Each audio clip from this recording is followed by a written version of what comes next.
Hello everyone. इस class में अब हम स्पेसिफिक फंड के ऊपर बात जो कर रहे थे उसी को कंटिन्यू करते हैं, जिसमें हमने स्पेसिफिक फंड के जो स्पेसिफिक डोनेशन मिली थी उसमें रिवेन्यू एक्सपेंडिचर की तो बात कर ली थी हमने। अब हम कैपिटल एक्सपेंडिचर की बात करते हैं कि अगर हमें कोई स्पेसिफिक डोनेशन मिली है जो कैपिटल एक्सपेंडिचर के लिए है तो उसका ट्रीटमेंट क्या करेंगे। तो एक बार ये पढ़ते हैं हम क्वेश्चन, जो एग्जाम्पल मैंने पहले से ही लिख रखा है। आपको डोनेशन मिला है बिल्डिंग के लिए 4 लाख रुपए, बिल्डिंग के लिए, आपकी बारी किसी एक्सपेंस के लिए नहीं मिला। एक्सपेंस वाला पॉइंट आप पढ़ चुके हो पहले। आपको बिल्डिंग बनाने के लिए 4 लाख रुपए का डोनेशन मिला। बिल्डिंग फंड आपके पास पहले से भी पड़ा हुआ है 7 लाख रुपए का, मतलब आपके पास डोनेशन टोटल मिला के मतलब फंड जो है वो 11 लाख का हो गया। इसमें से आपका एक्सपेंसेस ऑन बिल्डिंग मतलब बिल्डिंग वर्क इन प्रोग्रेस है 8 लाख रुपए की। तो हम क्या ट्रीटमेंट करेंगे, देखो बात को समझना। हालांकि मैंने आपको ना पहले बैलेंस शीट बना के दिखाई थी उस एग्जांपल के अंदर, फिर मैंने जर्नल एंट्री करके दिखाई दी।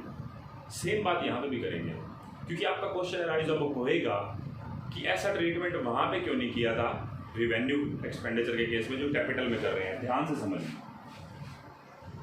बैलेंस शीट एज एट 31 मार्च 20 एक्सपेक्ट, ये भी एक्सपेक्ट है। देखो लाइबिलिटी साइड, आपके पास पहले से बिल्डिंग फंड पड़ा हुआ है। कितने रुपए का पड़ा है? 7 लाख रुपए। आपके पास डोनेशन कितना आया? डोनेशन फॉर बिल्डिंग 4 लाख आपके पास जो फंड में चले गए। ठीक है, अब आप कहेंगे कि इसके अगेंस्ट इन्वेस्टमेंट होनी जरूरी है। आप इन्वेस्टमेंट पता है क्या है? इन्वेस्टमेंट आप तब आगे करते हैं जब आपको ना लंबे टाइम के लिए पैसा रखना हो सकता है कि आपने साथ के साथ बिल्डिंग का काम स्टार्ट कर दिया तो आपकी इन्वेस्टमेंट ही तो हो रही है। आपका पैसा कहाँ लग रहा है? बिल्डिंग बनाने में लग ही तो रहा है। ठीक है, तो 7 लाख और 4 लाख 11 लाख रुपए आपके पास पड़ा हुआ है। अब हुआ क्या, आपने 8 लाख का बिल्डिंग के ऊपर खर्चा कर दिया ड्यूरिंग द ईयर। देखो एक्सपेंसेस ऑन बिल्डिंग इस साल के अंदर खर्चा हो गया, तो बिल्डिंग वर्क इन प्रोग्रेस मतलब अभी काम चल रहा है। तो आपके पास बिल्डिंग फंड में कितने रुपए रह गए? 7 और 4 11, 11 माइनस 8 3 लाख। और इसके अगेंस्ट जो बिल्डिंग कंस्ट्रक्ट हो गई है 8 लाख रुपए। अच्छा, मैं आपसे क्वेश्चन पूछता हूँ, बहुत इंपॉर्टेंट क्वेश्चन। जब आप खर्चा कर देते थे, स्पोर्ट्स इवेंट होते थे या स्पोर्ट्स प्राइज डिस्ट्रीब्यूट होते थे, उसका खर्चा जो होता था वो जब यहाँ से लेस हो जाता था तो क्या दूसरी साइड एसेट साइड में थोड़ा ना शो होता? ये आपने जो खर्चा किया सेम खर्चा आपका एसेट साइड में शो हो रहा है, क्योंकि वो आपका खर्चा था, ये आपकी एसेट्स है।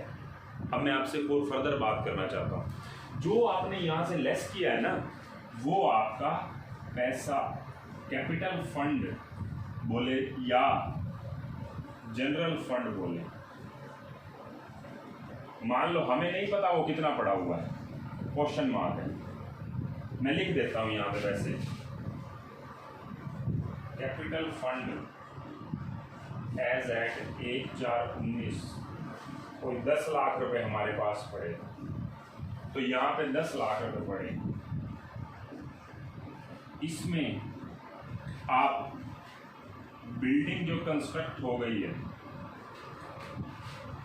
ऐसे लिखूंगा, transfer from building fund 8 lakh total आपका हो गया 18 लाख। अब यहां पे आपका क्वेश्चन अराइज होता है। क्या क्वेश्चन अराइज होता है? आप स्पोर्ट्स फंड के केस में पता क्या कर रहे थे? जितना फंड पड़ा है और डोनेशन आया, जितना खर्चा वो लेस कर दो। अगर मैं इन्वेस्टमेंट का इंटरेस्ट होता तो वो भी लिख देते। इस क्वेश्चन में मैंने इन्वेस्टमेंट नहीं ली, ठीक है, आपके पास 7 लाख प्लस 4 लाख का नया डोनेशन आना, इसमें से 8 लाख आपके खर्चा हो गया, आपके पास 3 लाख रुपए का बिल्डिंग फंड बच गया, कोई डाउट नहीं है इस पर। ये 8 लाख रुपए जो यहाँ से लेस हुए, हमने उस 8 लाख को कैपिटल फंड में ऐड किया। अब कैपिटल फंड मेरे पास पहले से पड़ा था। कैपिटल फंड माने तो क्या बोलेंगे हम, जनरल फंड। जनरल फंड जो किसी भी पर्पस के लिए यूज हो सकता है। ये पैसा यहाँ से निकल के किस में चला गया, स्पेसिफिक पर्पस का पैसा निकल के जनरल फंड में चला गया। ये ट्रीटमेंट आपने रिवेन्यू वाले केस में नहीं किया था, रिवेन्यू एक्सपेंडिचर वाले में। आप कैपिटल एक्सपेंडिचर मतलब जब एसेट्स क्रिएट होती है तब कर रहे हैं, आपको इस पर डाउट जरूर हुआ होगा। इसका अब हम एंट्री के थ्रू करते हैं, ध्यान से समझना। अगर जिसको एंट्री समझ आ गई तो पक्की बात है उसको इसमें कोई दिक्कत नहीं होगी, कंफर्म है। ठीक है, सुनना ध्यान से, मैं इसको क्वेश्चन को रब कर रहा हूं,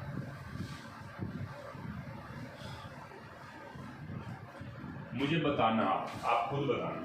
आपके पास जो पहले से बिल्डिंग फंड पड़ा है उसकी तो कोई एंट्री नहीं होगी। आपके पास जो साल के बीच में आया है, receipt and payment account debit 4 lakh रुपए,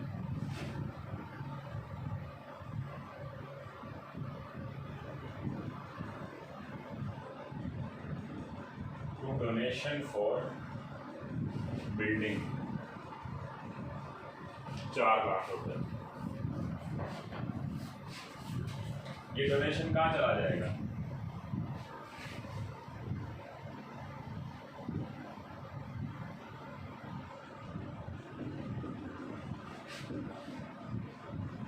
बिल्डिंग फंड में चला जाएगा। ये तो आप करते ही आए हो, पिछले भी एंट्री में किया था। ठीक है, अच्छा, अब उसके बाद बात करते हैं। ये तो चलो आपने इसमें डाल दिया। अब खर्चा हुआ, आप बोलेंगे building account debit to receipt and payment, क्योंकि पेमेंट हो रही है। इस चैप्टर के लिए मैं टू बैंक या बैंक डेबिट या टू बैंक लिखने की बजाय क्या लिखता हूँ, रिसिप्ट एंड पेमेंट। तो रिसिप्ट एंड पेमेंट में हमारे कितने रुपए हैं, 8 लाख रुपए का खर्चा होगा। अब समझना, बात को ध्यान से समझना। जब आप ये खर्चा कर देते थे पहले, जैसे स्पोर्ट्स इवेंट का खर्चा हो गया या कोई भी अदरवाइज खर्चा हो गया, उसको आप कहाँ से चार्ज करते थे, उस फंड से करते थे ना। जैसे sports event account debit to receipt and payment, मतलब पेमेंट हो गई, उसको आप स्पोर्ट्स फंड से चार्ज करते थे। हाँ, स्पोर्ट्स फंड नहीं पड़ा तो इनकम एंड एक्सपेंडिचर से चार्ज करते थे। ये पक्का है, खर्चे को चार्ज किया जाता है। क्या बिल्डिंग को मैं चार्ज कर दूँ क्या? आपने 8 लाख की बिल्डिंग बनाई, इसको आप बिल्डिंग फंड से चार्ज कर देंगे तो नील हो जाएगा, वो तो बिल्डिंग नील हो जाएगी। आपकी बिल्डिंग जो है आप उसको बुक्स में शो करेंगे या उसको बुक से हटा देंगे, तो बुक में शो होगी, क्योंकि वो तो क्या है, एसेट्स है, उसके ऊपर डेप्रिसिएशन लगेगा ना, उसके ऊपर डेप्रिसिएशन लगेगा। इसलिए बात को ध्यान से समझें। जो ये बिल्डिंग बनी है ना, ये बिल्डिंग आपकी बन गई, अब ये कहीं से चार्ज नहीं होगी, इसका तो डेप्रिसिएशन चार्ज होगा ईयरली। इसीलिए इस बिल्डिंग फंड में से टोटल कितना हो गया बिल्डिंग फंड, 7 पहले से पड़ा था, 4 और 11 पड़ा हुआ है। 11 में से जो 8 लाख रुपए का बिल्डिंग फंड है ना, उसको डेबिट तो फिर भी करना पड़ेगा, उसको डेबिट तो फिर भी करना पड़ेगा, लेकिन बिल्डिंग को चार्ज थोड़ी ना करूंगा इससे। बिल्डिंग तो एसेट्स में शो हो रही है, देखो, जबकि खर्चा नहीं होता। मैंने तभी तो आपको बोला था, देखो यहाँ जो आपने घटाया वो यहाँ पे आप शो कर रहे हो, क्योंकि एसेट्स है, वो खर्चा था, समझे बात को। तो मैं इस बिल्डिंग को शो करूंगा, लेकिन ये जो बिल्डिंग फंड टोटल मेरा 7 पिछला पड़ा था, 4 और 11 जो आया है ना, इस 11 में से 8 तो मेरे को हटाने पड़ेंगे, क्योंकि ये मेरी टेंशन खत्म हो चुकी है। मैं कब अपनी बुक्स में किसी भी स्पेसिफिक डोनेशन को लायबिलिटी कब दिखाता हूँ, जब मेरा खर्चा ना हुआ हो। जब वो खर्चा हो जाता है मैं उतने घटा देता हूँ, घटा दिए ना। अब मैं घटाने की कोशिश में तो हूँ कि बिल्डिंग फंड को डेबिट करूँ, क्रेडिट किसको करूँ, क्रेडिट किसको करूँ। आप खुद सोच के देखो, बिल्डिंग को तो मैं क्रेडिट कर ही नहीं सकता, बिल्डिंग को बुक से कैसे हटा दूँ। अभी तो शो किया है मैंने उसको, खर्चा थोड़ा ना बुक्स में दिखाया जाता है एज एन एसेट्स, बिल्डिंग तो दिखाई जा सकती है, कैपिटल एक्सपेंडिचर है, इसके ऊपर धीरे धीरे इसको राइट ऑफ किया जाएगा in the form of depreciation. समझ रहे हैं बात को? तो इसीलिए ये बिल्डिंग पड़ी रहे। अब इस बिल्डिंग फंड को डेबिट करके जो एक स्पेसिफिक फंड था, ये कहाँ ट्रांसफर हो जाएगा? कैपिटल फंड में, जिसको हम क्या बोलते हैं? General fund. मतलब एक स्पेसिफिक फंड जो बना हुआ था उसका बर्डन मेरा खत्म हो गया। देखो मैं आपको ऐसे बोलता हूँ, मेरे पास ना 7 लाख रुपए का बर्डन आया पड़े, दिमाग में बर्डन घुसा पड़ा 7 लाख का, 4 का और भी आ गया, टोटल 11 लाख का बर्डन है मेरे ऊपर। 11 में से 8 लाख का बर्डन हट गया जब मैंने बिल्डिंग थोड़ी बहुत बन गई, तो 8 लाख का बर्डन हट गया तो बिल्डिंग फंड को डेबिट करो। स्पेसिफिक फंड जो बर्डन है वो मेरे लिए लाइबिलिटी है, उसको कम करो। लाइबिलिटी डेबिट कब होती है? लाइबिलिटी कम कब होती है? जब डेबिट हो जाती है। तो बिल्डिंग फंड को मैंने डेबिट कर दिया, लेकिन उसके केस में बिल्डिंग को चार्ज थोड़ी ना कर दूंगा, जैसे वहाँ पे खर्चों को चार्ज कर रहा था। मैं क्या कर दूंगा, इस बिल्डिंग फंड को जो स्पेसिफिक पड़ा था इसको जनरल फंड में ट्रांसफर मार दूंगा। बस ट्रांसफर करने की एंट्री क्या होगी? 8 लाख रुपये, और वो in the form of depreciation every year charge होते जाएंगे। अब वो समझदारी का पॉइंट, और जो बारीकी में घुसता है ना, बारीकी में बंदा, उसके लिए समझ की बात है। सुनना बात को ध्यान से। आप एक बात कहेंगे कि ये कैपिटल फंड में कैसे ट्रांसफर हो गया? खर्चा तो हो गया, फंड तो खत्म हो गया होगा, फंड कहाँ से आ गया? देखो एक बात समझो, आपके पास जो स्पेसिफिक पर्पस के लिए फंड आया था वो जनरल फंड में पता है क्यों चला गया? क्योंकि इसके अगेंस्ट जो पैसा लगाया है ना, वो इसके अगेंस्ट बिल्डिंग में पड़ा हुआ है एसेट साइड में। मतलब मैं अगर आपको बोलूं कि यहाँ पे जो 8 लाख रुपए है ना, वो अब ये वाला जो इन्वेस्टमेंट है ये कोई स्पेसिफिक पर्पस के लिए थोड़ी ना है, इसीलिए इसके अगेंस्ट लाइबिलिटी कहाँ पे पड़ी है? ये है, इसके अगेंस्ट लाइबिलिटी ये पड़ी हुई है, ये मतलब मेरी जनरल फंड के अंदर। अब एक क्वेश्चन और भी राइज होता है, कैपिटल फंड में डाला है, कैपिटल फंड में डाला है, ये वैसे इसका कोई और इफेक्ट समझाओ। देखो एक बात सोचो, आप खुद सोचना, अगर आप यहाँ से कोई खर्चा होता, उस खर्चे को चार्ज करते, खर्चा कहाँ से चार्ज होता है? इस लाइबिलिटी से चार्ज होता है। स्पोर्ट्स फंड से अगर स्पोर्ट्स फंड पड़ा होता तो उससे खर्चा चार्ज होता, स्पोर्ट्स इवेंट, वो आपस में कैंसिल हो जाते हैं ना। सोच के देखो, क्या वो इनकम एंड एक्सपेंडिचर में जाता? कभी भी कोई बिल्डिंग फंड जो मिलता है, मुझे बिल्डिंग फंड का डोनेशन मिलता है, मैं उसको कहाँ डालता हूँ? बिल्डिंग फंड में। मतलब एक इनकम को, अब थोड़ा सा बस 2 मिनट और सुनना, एक कोई भी डोनेशन मुझे मिलता है जनरल पर्पस के लिए, ठीक है, वो जो भी मुझे मिला मैं उसको कहाँ ट्रांसफर कर रहा हूँ? उसी फंड के अंदर, स्पोर्ट्स फंड के अंदर। मैं उसको इनकम एंड एक्सपेंडिचर में तो नहीं डाल रहा बिल्कुल भी। सेम बात, जो खर्चा हो रहा था मैं उसको भी कहाँ डाल रहा था? उसी फंड से चार्ज कर रहा था। मतलब इनकम एंड एक्सपेंडिचर का तो नाम ही नहीं आ रहा था। समझ रहे हो बात को? अब मुझे एक बात बताओ, इनकम एंड एक्सपेंडिचर का इफेक्ट कहाँ जाता है? इनकम एंड एक्सपेंडिचर का इफेक्ट कहाँ जाता है? कैपिटल फंड में ही तो जाता है। मान लो अगर मैं ये बोल दूं कि ये स्पोर्ट्स फंड जो है ना, इसको इनकम एंड एक्सपेंडिचर में ट्रांसफर कर दो, जी फायदा हो गया। ये तो फायदा क्या हो गया? ये फ्री हो गया फंड। तो इनकम एंड एक्सपेंडिचर का इफेक्ट भी तो कैपिटल फंड में जाएगा। आज जो कैपिटल फंड क्रेडिट हुआ है ना, एक बात आप समझ लो, और लास्ट इंपॉर्टेंट बात, आज जो 8 लाख रुपए का कैपिटल फंड क्रेडिट हुआ है, ये फ्यूचर में डेबिट भी होगा। कैसे डेबिट होगा? ये जो बिल्डिंग के ऊपर डेप्रिसिएशन लगेगा, मान लो 5 साल में राइट ऑफ करना है 8 लाख रुपए को। सुनना ध्यान से, 8 लाख रुपए को 5 सालों में राइट ऑफ करना है। हर साल का डेप्रिसिएशन है 1,60,000 रुपये। कहाँ पे जाएगा डेप्रिसिएशन? जैसे पीएनएल के डेबिट में जाता था, वैसे इनकम एंड एक्सपेंडिचर के डेबिट में जाएगा। अगर इनकम एंड एक्सपेंडिचर से डेबिट में जाएगा, ये बिल्डिंग की वैल्यू जो कम होगी, वो इनकम एंड एक्सपेंडिचर का इफेक्ट कहाँ जाएगा? कैपिटल फंड में जाएगा। अल्टीमेटली 5 सालों में वो कैपिटल फंड 1,60,1,60,1,60 करके 5 सालों में 8 लाख डेबिट होगा कि नहीं होगा? होगा ना। जो यहाँ पे क्रेडिट हुआ था वो वहाँ पे डेबिट भी हो जाएगा, हिसाब तो बराबर हो गया।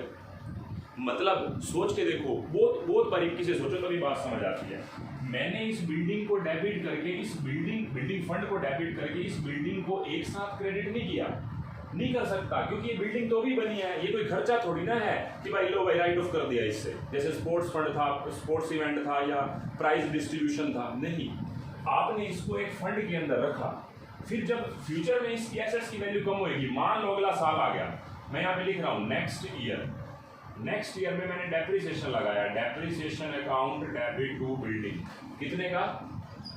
1,60,000 रुपए का। ये 1,60,000 का डेप्रिसिएशन कहाँ जाएगा बताना? Income and expenditure account debit to depreciation 1,60,000।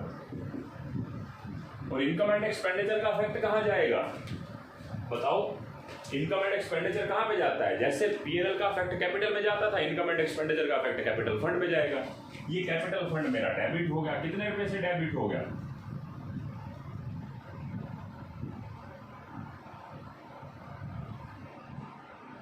एक 60 से। अब सारे इफेक्ट को समझो, मैंने कहा है ये नेक्स्ट ईयर की बात है, ये तीनों एंट्रीज नेक्स्ट ईयर की बात है, लेकिन समझो मैंने आज बिल्डिंग फंड के पैसे से बिल्डिंग को कम नहीं किया, बिल्डिंग को कम नहीं किया, जैसे खर्चे को नॉर्मली कर रहे थे रिवेन्यू एक्सपेंडिचर में, मैंने क्या किया, इसको कैपिटल फंड में डाल दिया। अब ये कैपिटल फंड धीरे धीरे डेबिट होगा, और जो बिल्डिंग यहाँ पे क्रेडिट होने से रह गई है ना, जो ये बिल्डिंग डेबिट हुई यहाँ पे क्रेडिट होने से, वो होगी इसी के अगेंस्ट ही होगी। क्योंकि अब मैं क्या एंट्री कर रहा हूँ, बिल्डिंग फंड टू बिल्डिंग करता किया, तो अब मैंने building fund to capital fund किया, अब कैपिटल फंड टू बिल्डिंग होगी आगे एंट्री। और कैपिटल फंड टू बिल्डिंग इकट्ठी नहीं 5 सालों में होगी, क्योंकि लाइफ उसकी 5 साल है। अब देखो कैपिटल फंड टू बिल्डिंग का मैं प्रूफ करके दिखाता हूँ, आप मुझे बताओ डेप्रिसिएशन डेबिट टू बिल्डिंग किया, ये बिल्डिंग है, डेप्रिसिएशन यहाँ पे डेबिट, यहाँ पे क्रेडिट, इनकम एंड एक्सपेंडिचर यहाँ पे डेबिट, यहाँ पे क्रेडिट, एंट्री क्या बन रही है, कैपिटल फंड डेबिट बिल्डिंग। ऐसे ही करके कैपिटल फंड जो यहाँ पे 8 लाख क्रेडिट हुआ था ना, in the form of depreciation, वो अपने आप बिल्डिंग को कम कर देगा। जो बिल्डिंग फंड बिल्डिंग को कम नहीं कर पाया ना, वो काम कैपिटल फंड करेगा 5 सालों में। समझ रहे हैं बात को? अगर ये बात रीड कर गए, ये बात समझ गए ना, मैं मान सकता हूं कि आपकी अकाउंटिंग अच्छी है। ठीक है, अब इस बात को आप अपने माइंड में, बेशक नहीं समझ आया दोबारा पीछे जाओ, मैंने आपको सिर्फ इतना रिपीट करना था, पिछले वाले से इतना ही फर्क था कि जितना खर्चा आपने किया जो बिल्डिंग का, ये रिवेन्यू एक्सपेंडिचर नहीं है कि मैं बिल्डिंग फंड से चार्ज कर दूं, ये बिल्डिंग ऐसे की ऐसे एसेट्स में शो होगी। मैं इस बिल्डिंग फंड के पैसे को जितना खर्चा हो गया उतना मैं कहाँ पे दिखाऊंगा, कैपिटल फंड में, और ये कैपिटल फंड ही धीरे धीरे 5 सालों में जाके बिल्डिंग को कम करेगा in the form of depreciation. Depreciation कैसे जाएगा, पहले डेप्रिसिएशन टू बिल्डिंग, डेप्रिसिएशन कहाँ से चार्ज होगा, इनकम एंड एक्सपेंडिचर से, इनकम एंड एक्सपेंडिचर का इफेक्ट कहाँ जाता है, कैपिटल को कम कर देगा। तो नेट इफेक्ट क्या बन रहा है, कैपिटल फंड टू बिल्डिंग ही तो बन रहा है। अब ये 5 सालों तक कैपिटल फंड टू बिल्डिंग होगा, जो बिल्डिंग यहाँ से बिल्डिंग फंड से चार्ज होनी थी वो कैपिटल फंड से चार्ज हो जाएगी। तो मैंने आपको बहुत डिटेल में डिस्कशन की है, लेकिन मैं आपको एक चीज़ बता दूँ, ठीक है, मैंने आपको पूरी वीडियो दिखाई है, मतलब पूरी वीडियो समझाई है मैंने ये बात, लेकिन एक बात और बता दूँ, जो बुक से आप पढ़ते हैं वहाँ पे ना कैपिटल एक्सपेंडिचर के बारे में डिस्कशन नहीं है, कैपिटल एक्सपेंडिचर के बारे में डिस्कशन ही नहीं है, सिर्फ रिवेन्यू एक्सपेंडिचर के बारे में बात कर रखी है। ठीक है, स्पेसिफिक डोनेशन के बारे में बात कर रखी है, स्पेसिफिक फंड के बारे में बात कर रखी है, लेकिन रिवेन्यू एक्सपेंडिचर वाले, कैपिटल एक्सपेंडिचर वाले पे ना इतनी डिटेल में डिस्कशन ऐसे जैसे मैंने किया वैसे नहीं हुई। ठीक है, तो मैं आपको ये कहूँगा, हालांकि अदरवाइज जो बुक्स हैं ना उसके अंदर ये डिस्कशन की हुई है, तो मैं अगर आपको टेस्ट में क्वेश्चन दूंगा तो दूंगा, दोनों में से दूंगा, इसलिए आपको अच्छे से आना चाहिए। ठीक है, तो ये बात आपको पता होना चाहिए कि जनरल फंड जो पहले से 10 का पड़ा था उसमें से 8 यहाँ से कैंसिल होकर कैपिटल फंड में गए हैं, और ये एंट्री इसका प्रूफ है। ठीक है, तो आपको ये बात समझ आनी चाहिए। एक छोटा सा एग्जांपल और है, वो करना है आपने।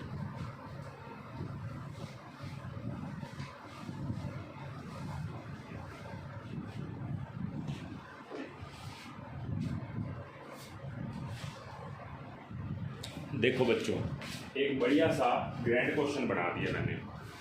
ठीक है, इसमें सारी बातें कवर हो जाएंगी, और मैं आपको कहता हूँ इसमें आपकी सारी रिवीजन भी हो जाएगी, जितना आपने फंड के बारे में पढ़ा है ना सारा कुछ।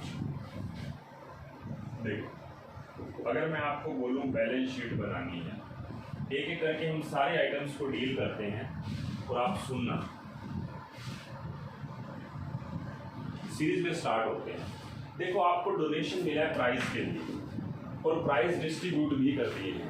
अब प्राइस के लिए डोनेशन मिला है ना, मतलब यहीं से पता लग रहा है स्पेसिफिक पर्पस के लिए है, तो डोनेशन फॉर प्राइजेज यानी प्राइस अकाउंट लिख लो, चाहे प्राइस फंड लिख लो। देखो, क्योंकि आपका ये बुक इसको फंड ही मान रही है कि भाई जो आपके पास पैसा आया है वो इन्वेस्ट कर दिया होगा, बेशक बैलेंसेज नहीं बता रखे। तो 20,000 रुपये का आपके पास प्राइस फंड आया, ये पहले से बैलेंस नहीं पड़ा था, आया, जिसमें से प्राइस डिस्ट्रीब्यूटेड कितने हो गए हमारे, 15,000 रुपये। तो 5,000 रुपये हमारे पास प्राइस बच गए, बस। इसके अलावा कहीं पे भी प्राइस का कोई ओपनिंग बैलेंस नहीं पड़ा था। देखो, प्राइस फंड वैसे पड़ा हुआ है, सॉरी ओपनिंग पहले से 10,000 रुपये, 10,000 रुपये ओपनिंग पड़ा है। एड डोनेशन आपके पास आया था 20,000 रुपये, लेस प्राइस डिस्ट्रीब्यूटेड 15,000 रुपये। तो टोटल आपके पास कितने रह गए इसके बाद, 15,000 रुपये आएगी। 10,000 पहले से पड़े थे, 20,000 का डोनेशन आया, 15 लेस कर दिए। ठीक है, इसमें कोई दिक्कत नहीं है। प्राइज फंड इन्वेस्टमेंट कहीं पे नहीं है। ठीक है, अब अगले पॉइंट पे आते हैं। डोनेशन फॉर बिल्डिंग बाद में करते हैं। देखो हमारे को एक नॉर्मल डोनेशन दे रखी है, कहाँ पे लिखोगे बताना। नॉर्मल डोनेशन हमारी कहाँ पे लिखी जाती है? इनकम एंड एक्सपेंडिचर के क्रेडिट में। तो मैं यहाँ पे इनकम एंड एक्सपेंडिचर बना रहा हूँ, स्पेस जहाँ पे मैनेज हो पा रहा है यहाँ पे, या मैं इसको नीचे ही लिख देता हूँ, ज़्यादा बेटर रहेगा स्पेस को देखते हुए। Income and expenditure bye donation कितने रुपए का है? 20,000 रुपये। इसका और कोई प्लेस है नहीं, यहीं पे लिखेंगे भाई इसको। तो अच्छा, ये ट्रीटमेंट हमने कर लिया, ये कर लिया, ये कर लिया, क्योंकि हमारा कौन सा था? जनरल फंड था, जनरल डोनेशन थी, हमने सीधा इनकम एंड एक्सपेंडिचर एक क्रेडिट में लिख दिया। इसको हमने लाइबिलिटी में ट्रीट किया। अगले पॉइंट पे आते हैं, बिल्डिंग वाले पॉइंट को छोड़ के स्पोर्ट्स फंड पे आते हैं। मुझे एक बात बताओ, आपके पास स्पोर्ट्स फंड 50,000 रुपये का आया है और इंटरेस्ट भी आया उसका 6,000 रुपये। स्पोर्ट्स इवेंट भी करवाए हैं एक फीस पे, तो देखते हैं क्या करें। हमारे पास पहले से स्पोर्ट्स फंड पड़ा हुआ है 70,000 रुपये का। ध्यान से, स्पोर्ट्स फंड हमारे पास पहले से 70,000 का पड़ा है और 70,000 रुपये की इन्वेस्टमेंट भी है। तो स्पोर्ट्स फंड इन्वेस्टमेंट 70,000 रुपये। ठीक है, अच्छा, स्पोर्ट्स फंड इन्वेस्टमेंट का ना मैं रेट लिख देता हूँ कि ये 10% है, आप इसको कर लेना। 70,000 रुपये का 10% कितना बनता है? 7,000 रुपये मुझे इंटरेस्ट मिलना चाहिए। मुझे मिला कितना? 6,000 रुपये। तो मैं क्या करूँगा? एक तो सबसे पहले मैं accrued interest on SFI sports fund investment 1,000 रुपये लिख दूंगा। 70,000 का 10% 7,000 रुपये और मिला है 6,000 रुपये, तो 1,000 यहाँ पे लिख दूँगा। ये सारा मिक्स क्वेश्चन हो गया, बड़ा मज़ेदार क्वेश्चन बना हुआ है। आपकी अगर कंसेप्ट क्लैरिटी है ना तो बहुत अच्छे से होना चाहिए आपका क्वेश्चन। तो 1,000 रुपये यहाँ पे। अब आपके पास स्पोर्ट्स फंड 70 का है और कितना आया था डोनेशन? 50,000 रुपये का। टोटल 1,20 हो गया। इंटरेस्ट कितना बना है? रिसीव्ड हुआ है 6,000 रुपये और इंटरेस्ट एक्रूड है 1,000 रुपये। यही है ना? तो 70 और 50 1,20, 1,20 और 7 1,27। 1,27 का आपके पास स्पोर्ट्स फंड पड़ा हुआ है, लेकिन मेरा खर्चा कितना हुआ स्पोर्ट्स इवेंट पे? 1,30। तो मैं यहाँ से इवेंट के एक्सपेंसेस जो हैं वो 1,27 से ज़्यादा तो लेस कर ही नहीं सकता। ये हो गया नील, ये हो गया नील। अब बाकी कहाँ ले? जब मेरे पास मेरा खर्चा 1,30 का हुआ है लेकिन मेरे पास फंड ही 1,27 का बन रहा है, 70 + 50 + 6 + 1, तो 1,27 से घटा सकता हूँ। बाकी मैं कहाँ ले जाऊँगा? इनकम एंड एक्सपेंडिचर में। टू स्पोर्ट्स इवेंट एक्सपेंसेस कितने? 3,000 रुपये। कैसे आए? 1,30 का टोटल खर्चा माइनस 1,27,000, तो बाकी 3,000 रुपये। ठीक है, तो मैंने स्पोर्ट्स फंड का भी ट्रीटमेंट कर दिया, इसका कर दिया, इसका कर दिया, इसका कर दिया और यहाँ से इन दोनों का भी ट्रीटमेंट कर दिया। प्राइज फंड का भी ट्रीटमेंट हो गया। अब हम आते हैं बिल्डिंग फंड पे। ध्यान से समझना फिर से। बिल्डिंग फंड की बात करते हैं तो मुझे एक बात बताओ, आपके पास डोनेशन फॉर बिल्डिंग 1 लाख की आई है, आपके पास पहले से बिल्डिंग फंड पड़ा हुआ है 3 लाख रुपये का। ठीक है, यहीं पे लिख रहा हूँ मैं फिर से। बिल्डिंग फंड आपके पास पहले से पड़ा हुआ है 3 लाख रुपए का। आपके पास डोनेशन फॉर बिल्डिंग आया है 1 लाख रुपए। टोटल कितना हो गया? 4 लाख का।